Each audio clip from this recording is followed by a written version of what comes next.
आओ मिलकर भारत को समृद्ध राष्ट्र बनाएं, क्योंकि न्यूज़ प्लस लाया है राष्ट्र स्तर का एक शानदार प्रोजेक्ट विजन इंडिया। बनिए विजन इंडिया के सदस्य और कीजिए अपने सपनों को साकार।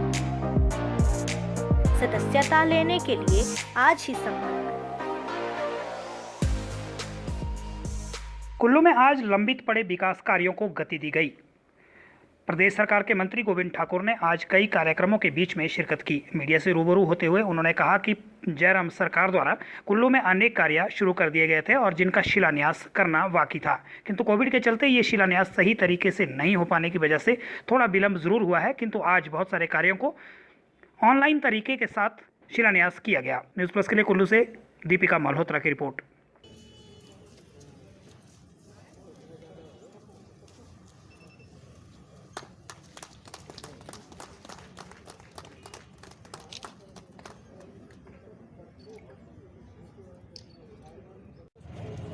इस कोविड-19 की स्थिति में जैसे कि सभी को पता है कि अस्पताल में आना जो है बहुत ही रिस्की भरा कार्य है। इन्हीं सभी बातों को ध्यान में रखते हुए जिला प्रशासन कुल्लू व चाइल्ड डेवलपमेंट सेंटर ने थेरेपी ऑन व्हील्स का ये कार्यक्रम, ये जो गाड़ी होगी वो गांव-गांव जाकर उन दिव्यांग बच्चों की थेरेपी इंटरवेंशन देंगे जो कि कारणवश जो है हमारे केंद्र में नहीं पहुंच पाते। इस थेरेपी ऑन व्हील को आज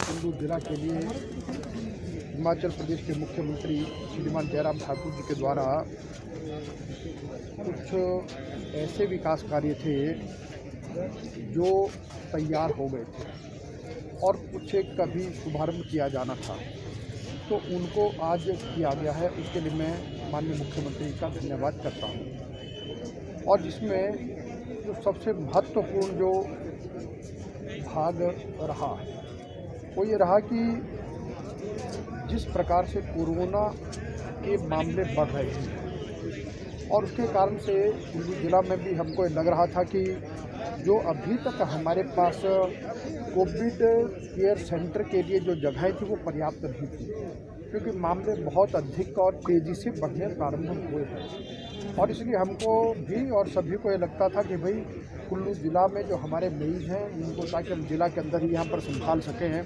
हमको नेर चौक, शिमला या बाकी जगह पर भेजने की आवश्यकता ना पड़े।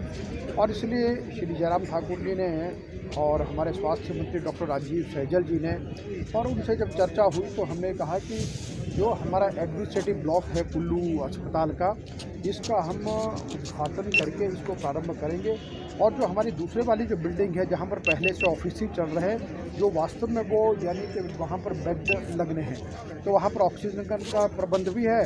और हम आगामी 10 दिनों को भीतर 100 बेडेड जो है कोविड हॉस्पिटल जो है वहाँ पर प्रारंभ करने वाले हैं। और यदि आवश्यकता हुई तो उसको 200 बेड तक की कैपेसिटी तक बढ़ाया जा सकता है, जिसके कारण से कि लाहौल स्पीति और कुल्लू जिला के हमारे जो मरीज़ हैं उनको हम दूर ना भेजें, ताकि हम एक जगह पर एक छत के नीचे ये हो और उसकी सारी व्यवस्थाएं अच्छी हों, सुंदर हों।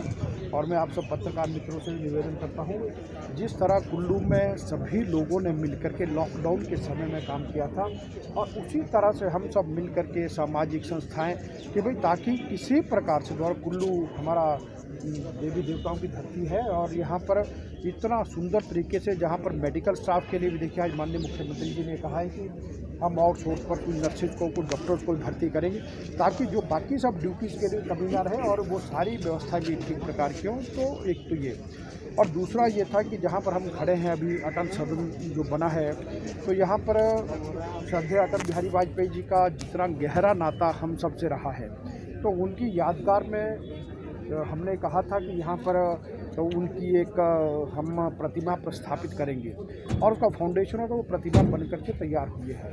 और डुगीलग का जो स्कूल है, सीनियर सेकेंडरी स्कूल है, उसकी बिल्डिंग का निर्माण होना था, जिसके लिए 3 करोड़ 26 लाख रुपये स्वीकृत हुए, उसका भी आज फाउंडेशन किया है।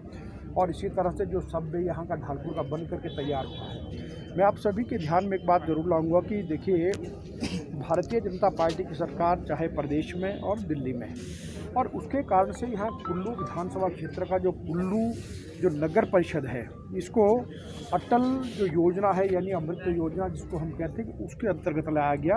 और जिसमें इसमें विभिन्न प्रकार के कंपोनेंट हैं, जिसमें वाटर सप्लाई है, सीवरेज है, जिसमें ग्रीन पार्क है और जिसमें ट्रांसपोर्टेशन के संबंध में है। तो ऐसे सब चीज़ों पर लगभग 66 करोड़ रुपया खर्च किया जा रहा है, जिसमें 20 करोड़ खर्च किया जा चुका है। और उसी के एक हिस्से में जो सबवे जो ढालपुर में बना है, जो 67 लाख से, उसका भी इनॉग्रेशन किया गया। ऐसे अनेक काम किए गए हैं। तो आज ये सब के सब काम किए और इसके लिए मुख्यमंत्री का धन्यवाद करता हूं। और इन सब चीज़ों का सभी के लिए लाभ भी मिले। और मैं आप सबसे के माध्यम से एक अपील ज़रूर करूंगा कि देखिए, वर्तमान जो समय है ये बहुत संकटकालीन दौर से सब लोग गुजर रहे हैं और जिसमें कभी किसी को ये विचार नहीं करना है कि कोरोना मुझे नहीं हो सकता, ये किसी को भी हो सकता है। और इसके लिए जो सावधानियाँ आवश्यक हैं वो हम सबको करनी है। और आयोजन चाहे हमारे उसमें मेले हों, चाहे त्यौहार हों, चाहे शादियां हैं, लेकिन उन सब के कारण से कहीं ऐसे मामले ना बढ़े, इसलिए हर प्रकार की सावधानी बहुत आवश्यक है। क्योंकि जीवन सबसे महत्वपूर्ण है। जीवन रहेगा तो सब कुछ आगे रहेगा। अगर जीवन नहीं रहा तो हम सब आजकल देखेंगे कि लगभग महीने 1.5 महीने से कितने लोग संक्रमित हो गए और कितने लोगों का जीवन चला गया। इसलिए जीवन की रक्षा करना सबका। हाँ सर, हिम सुरक्षा में जितनी बनी है और हिम सुरक्षा अभियान ये 27 दिसंबर तक चलेगा। और आज हमने कुल्लू से भी प्रारंभ किया क्योंकि माननीय मुख्यमंत्री जी का ये आदेश था कि हर मंत्री अपने ज़िला में करे। और इसलिए 2-3 दिन और आगे तक चल सकता है, लेकिन ये चलेगा। और सब जगह जा करके, चाहे कोरोना है, चाहे हाइपरटेंशन है, चाहे शुगर है, चाहे टीबी है, चाहे कुष्ठ रोग है, ऐसी सब चीज़ों के सैंपल भी लिए जाएंगे। लेकिन विशेष तौर पर जो फोकस करेंगे वो हम कोरोना पर ही करेंगे, तो इसका भी लाभ मिलेगा। सरकार के माध्यम से और इनके प्रयासों से एक बहुत अच्छी एक जो गाड़ी जिसको आज हमने यहाँ पर झंडी दी है, और जो हिम सुरक्षा अभियान की गाड़ी के साथ साथ दोनों चलेंगे। और जिसके अंदर यानी कि जो विकलांग बच्चों के लिए क्या क्या चीज़ों की आवश्यकता है, ट्रेडमिल है, कोई बॉल है और कोई इस प्रकार के जो उनके इलाज के लिए और जो उनके लिए आवश्यक जो चीज़ें हैं वो सब, और स्टाफ के साथ ये सब भी गांव-गांव तक जाएंगे। और मैं ये जो आश नाम की जो संस्था है जो इस क्षेत्र में काम कर रहे हैं, इनको मैं बहुत बधाई देता हूँ, बहुत अच्छा काम कर रहे हैं। तो इसके लिए मैं यानी कि अच्छा, और जिसके कारण से सभी को लाभ मिलेगा। और जो मुझे अभी जानकारी दी है कि शायद भारत में इस प्रकार की जो गाड़ी है, जो वैन है, जो घर घर गांव-गांव जा कर के जो है सबके यानी कि देखभाल कर सकती है और ऐसे बच्चों का इलाज कर सकती है, शायद ये अपने आप में पहली है। आओ मिलकर भारत को समृद्ध राष्ट्र बनाएं, क्योंकि न्यूज़ प्लस लाया है राष्ट्र स्तर का एक शानदार प्रोजेक्ट, विजन इंडिया। बनिए विजन इंडिया के सदस्य और कीजिए अपने सपनों को साकार। सदस्यता लेने के लिए आज ही संपर्क